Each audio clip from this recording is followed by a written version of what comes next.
State of Tech, the European edition. I'm Samantha Lawrence. And I'm Bob Russell. Today, Nvidia pours $2 billion into a new AI alliance with Marvell. A brand new monitoring tool launches to keep AI agents in check. AI is coming for the corner office, not the factory floor. Quantum computers could crack Bitcoin way sooner than we thought. Iran threatens strikes on major U.S. tech giants, and Onsemi hikes semiconductor prices starting today. Let's start with that massive Nvidia deal. So Nvidia is writing a very large check, $2 billion into Marvell Technology, and they're calling it an AI alliance. That's not pocket change, even for Jensen Huang. It's a strategic move, and the focus is really interesting. This isn't just about GPUs. They're going deep into silicon photonics. That's the technology that uses light instead of electrical signals to move data around. And when you're running massive AI workloads, the bottleneck is often not the compute itself, but getting data between chips and between servers fast enough. Silicon photonics solves that. High speed, low energy. It's the plumbing of the AI revolution, if you want to think of it that way. Plumbing that costs $2 billion. But Jensen Huang framed this as being about helping customers build specialized AI compute. What does that actually mean in practice? It means Nvidia wants to own more of the stack. Right now, if you're a hyperscaler or a telecom company, you're piecing together infrastructure from multiple vendors. This alliance essentially lets Nvidia and Marvell offer a more integrated package. Compute, networking, data transmission, all optimized to work together. And the telecom angle matters too. 5G networks, edge computing, all of that needs this kind of high-speed, efficient connectivity. And for Europe, this is directly relevant. The EU has been pushing hard on sovereign AI, building its own compute capacity, funding supercomputers. But Europe still depends heavily on American and Asian companies for the foundational chips and infrastructure. That's the tension. Europe wants digital sovereignty, but the building blocks keep getting consolidated among a handful of non-European players. A deal like this could actually benefit European AI initiatives if it drives down costs and improves availability. But it also deepens the dependency. European policymakers will be watching closely to see whether this kind of alliance creates open ecosystems or walled gardens. And whether Europe's own chip ambitions under the European Chips Act can keep pace. All right, let's move on. So we're in this world now where AI agents are doing real work, processing invoices, handling customer service, planning projects. And a company called Code Notary has just launched something called AgentMon. It's basically a monitoring tool to watch what these AI agents are actually doing. And the timing makes perfect sense. We've been talking about agentic AI for months, but now these systems are actually deployed in production environments. They're making decisions, accessing databases, interacting with customers. And the question everyone's asking is, how do you know they're behaving properly? Are they leaking data? Are they racking up costs you didn't expect? Are they compliant with your security policies? It's like hiring 1,000 new employees and having 0 managers. That's a great analogy. And AgentMon is essentially the manager. It tracks agent behavior, flags anomalies, monitors for data leaks, and compliance violations. There's also some interesting research from Georgia Tech showing that older adults trust AI agents more when the AI explains its reasoning. Which sounds obvious, but a lot of these systems are still black boxes. And then there's Samsara, which is showing off what they call physical AI, autonomous trucks, robots working alongside humans. So the agent concept is moving beyond software into the physical world. Which raises the stakes considerably. A software agent that makes a bad decision might cost you money. A physical agent that makes a bad decision could hurt someone. For Europe, this is huge. The EU AI Act is arguably the most comprehensive AI regulation in the world, and it has very specific requirements around transparency, accountability, and risk management. Tools like AgentMon aren't just nice to have for European companies. They're practically mandatory if you want to deploy agentic AI and stay compliant.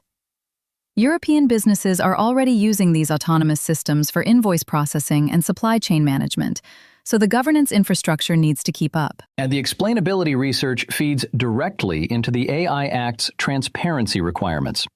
Europe has essentially legislated what Georgia Tech is now proving empirically, that people need to understand why an AI made a decision. Quick interruption. If you listen to the State of Tech regularly, hit that like button and subscribe.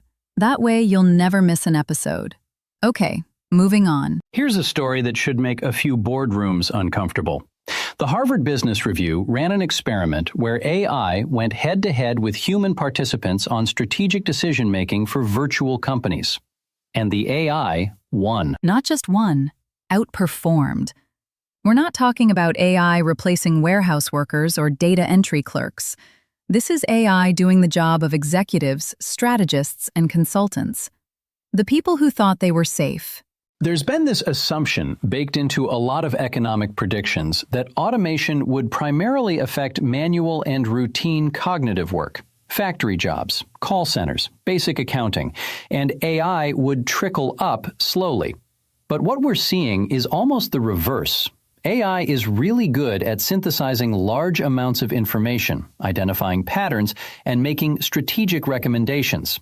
That's literally what consultants and strategists get paid to do. And the big tech companies are leaning into this. They're building autonomous AI agents specifically designed to plan and execute complex business tasks with minimal human oversight. So it's not just a research finding, it's becoming a product category. The labor market implications are significant. If you're a mid-career professional with a strategy or consulting background, the value proposition is shifting. It's no longer enough to analyze and recommend. You need to be able to do things AI can't. Build relationships, navigate politics, exercise ethical judgment in ambiguous situations. For European economies, this is a real challenge.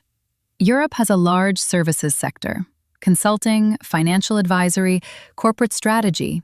These are big employers, especially in cities like London, Paris, Frankfurt, and Amsterdam.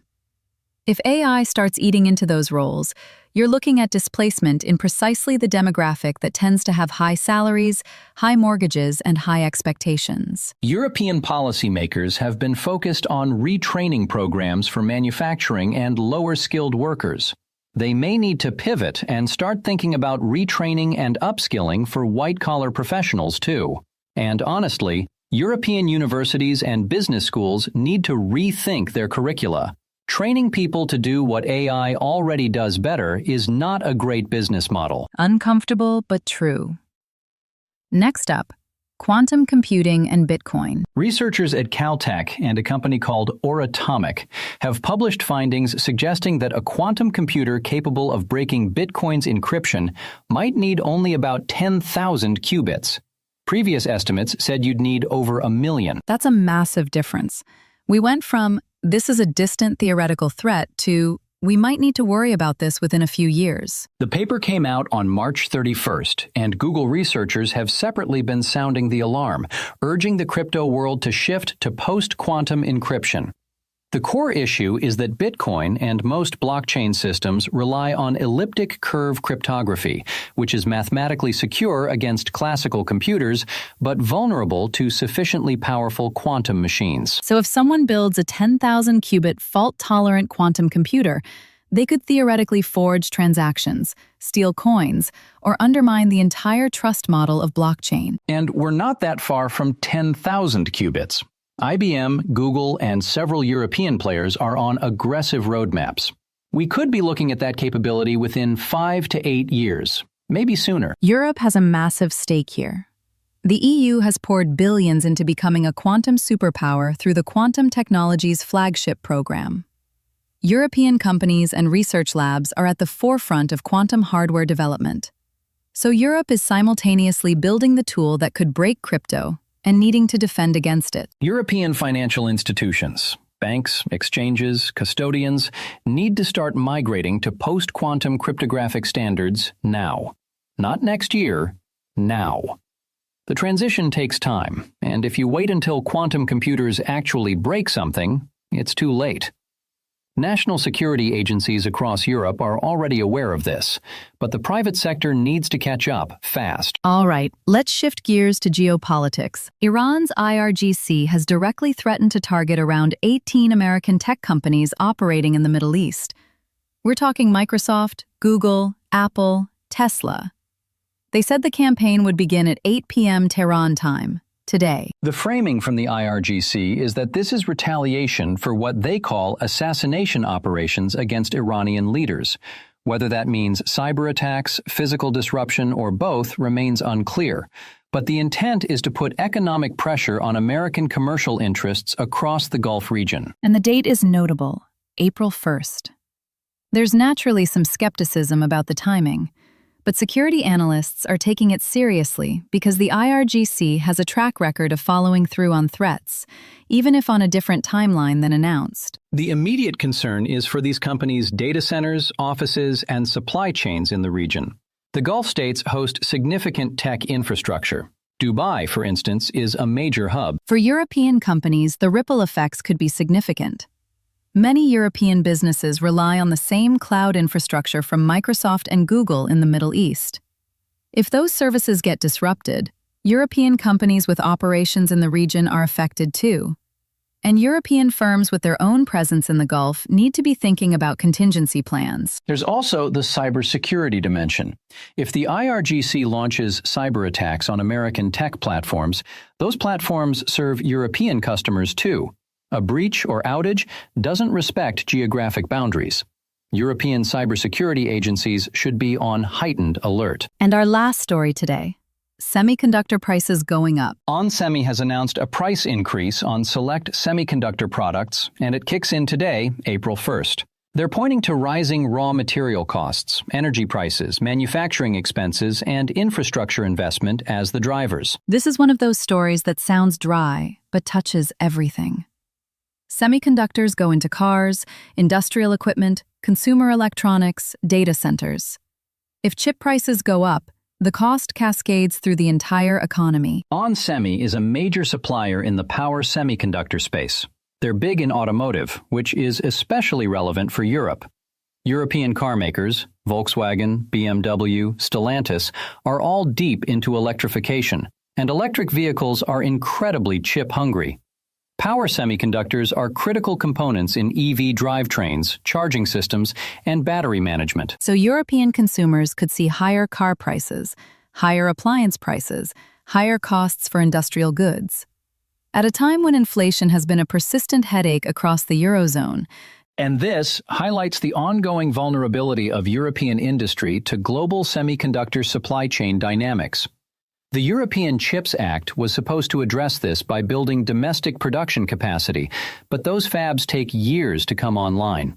In the meantime, European manufacturers are at the mercy of pricing decisions made in Phoenix, Arizona, or wherever Onsemi sets its rates. It strengthens the case for diversified sourcing.